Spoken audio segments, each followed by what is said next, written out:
Assalamualaikum warahmatullahi wabarakatuh. Dengan saya Mita Rohmatika Diasanti, mahasiswa PPG Prajabatan tahun 2022. Di sini saya akan memaparkan mengenai Pancasila sebagai entitas dan identitas bangsa Indonesia, serta perwujudan profil pelajar Pancasila pada pendidikan yang berpihak pada peserta didik dalam pendidikan abad ke-21. Pancasila sebagai entitas bangsa Indonesia. Apakah itu entitas? Entitas adalah suatu yang memiliki keberadaan yang unik dan berbeda. Walau tidak harus dalam bentuk fisik, entitas juga dapat berupa model, pedoman, atau sebuah nilai. Entitas nasional mengacu pada kebudayaan atau karakter khas. Sementara dalam konteks negara, entitas nasional tercermin dalam simbol-simbol kenegaraan. Pancasila adalah kepribadian bangsa yang digali dari nilai-nilai yang telah tumbuh dan berkembang dalam masyarakat dan budaya Indonesia. Berikutnya adalah Pancasila sebagai identitas bangsa Indonesia. Kita tahu, identitas nasional bangsa Indonesia adalah identitas yang bersumber dari nilai luhur Pancasila yang aktualisasinya tercermin dalam penyelenggaraan kehidupan bermasyarakat, berbangsa, dan bernegara. Nilai-nilai yang terkandung dalam Pancasila yaitu nilai ketuhanan, kemanusiaan, persatuan, kerakyatan, keadilan. Pada hakikatnya, sebagai segala sumber hukum dalam negara Indonesia serta sebagai fondasi dan norma berperilaku sebagai manusia Indonesia. Pancasila disebut sebagai identitas bangsa di mana Pancasila mampu memberikan pertanda atau ciri khas yang melekat dalam tubuh masyarakat Indonesia. Selanjutnya adalah relevansi Pancasila sebagai identitas bangsa pada pendidikan yang berpihak pada peserta didik dalam pendidikan abad ke-21. Nah, di sini Pancasila harus diwariskan kepada generasi penerus bangsa. Nah, mulai dari pendidikan, upaya pewarisan tersebut dapat diwariskan dan dilaksanakan dalam pendidikan formal atau yang disebut sebagai sekolah. Melalui pendidikan abad 21 yang berpihak pada peserta didik, artinya pembelajaran yang diberikan disesuaikan dengan kebutuhan karakter peserta didik dan sesuai dengan kecakapan yang harus dimiliki peserta didik pada pendidikan abad 21. Yang pertama yaitu berpikir kritis dan pemecahan masalah. Yang kedua adalah kecakapan berkomunikasi. Yang ketiga adalah kreatif dan inovatif.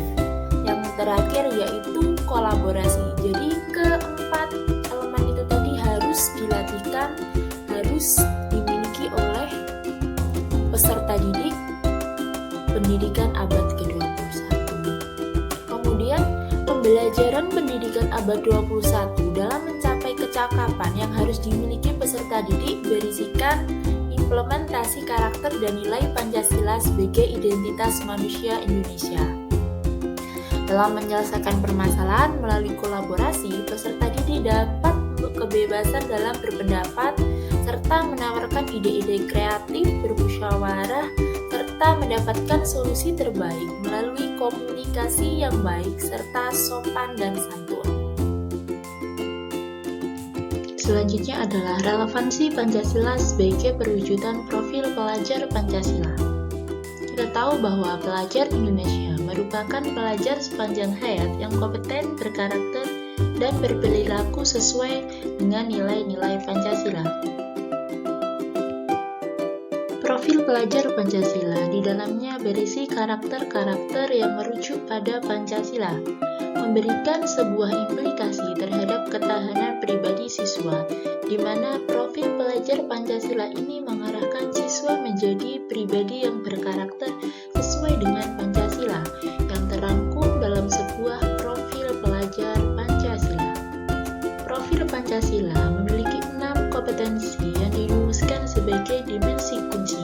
Yang pertama yaitu adalah beriman, bertakwa kepada Tuhan Yang Maha Esa dan berakhlak mulia. Kedua adalah berkebinekaan global. Ketiga, gotong royong. 4, kreatif. 5, bernalar kritis. Dan 6 adalah mandiri. Pelajar Pancasila yang pertama, beriman bertakwa kepada Tuhan Yang Maha Esa dan berakhlak mulia. Sebagai pelajar Indonesia yang berakhlak mulia adalah pelajar yang serakah dalam berhubungan dengan Tuhan Yang Maha Esa. Ia memahami ajaran agama dan kepercayaan serta menerapkan pemahaman tersebut dalam kehidupan sehari-hari.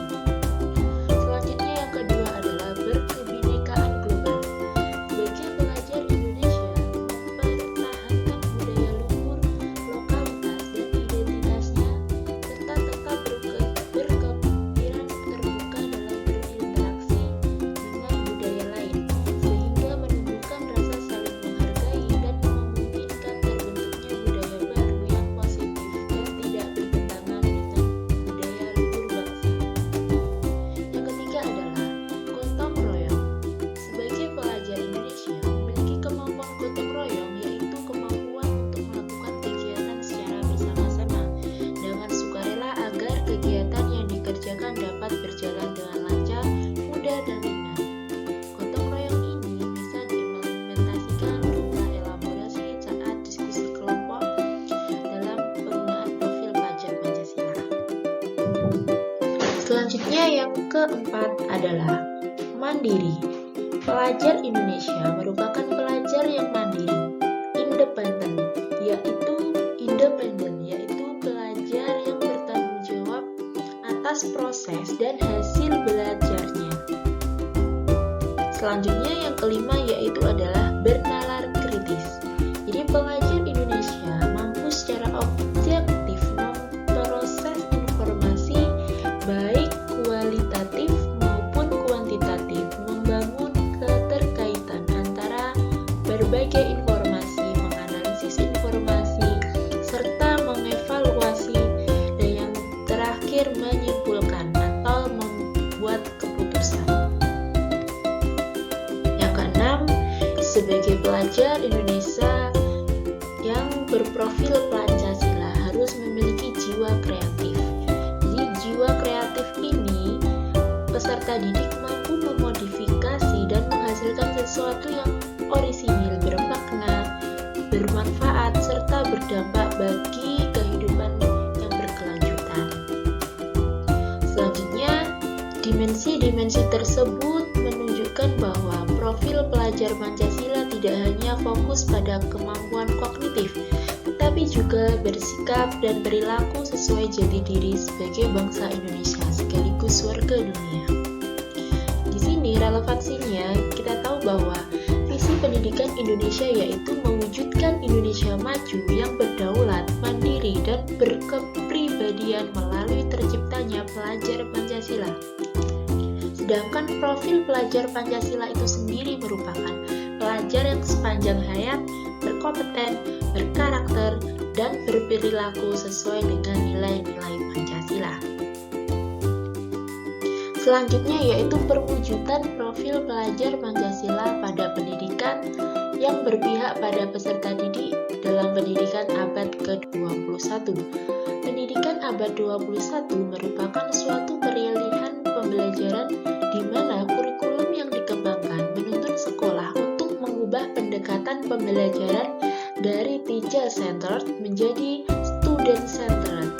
Hal ini sesuai dengan tuntutan masa depan, di mana peserta didik harus memiliki kecakapan berpikir dan belajar. Pada kurikulum Merdeka, profil pelajar Pancasila merupakan salah satu tujuan akhir yang ingin dicapai dalam proses pembelajaran. Guna mewujudkan hal itu secara bersamaan, Kemendikbudristek mengeluarkan berbagai program seperti sekolah penggerak, guru penggerak, dan merdeka belajar. Kemudian diterapkannya penguatan kompetensi, literasi, numerasi, dan karakteristik bagi peserta didik melalui asesmen nasional, program Merdeka Belajar di sekolah-sekolah. Yang terakhir yaitu adalah strategi guru untuk mewujudkan profil pelajar Pancasila dalam pembelajaran abad 21. yaitu mengawali dan mengakhiri pembelajaran dengan doa serta saling menyapa. Kemudian menonton atau memutar film serta cerita-cerita inspiratif dalam kegiatan pembelajaran. Yang ketiga, memberikan nasihat dan cerita motivasi yang membangkitkan semangat peserta didik untuk belajar. Yang keempat, menanamkan kebiasaan positif kepada peserta didik seperti gotong royong, membuang sampah, piket, dan sebagainya.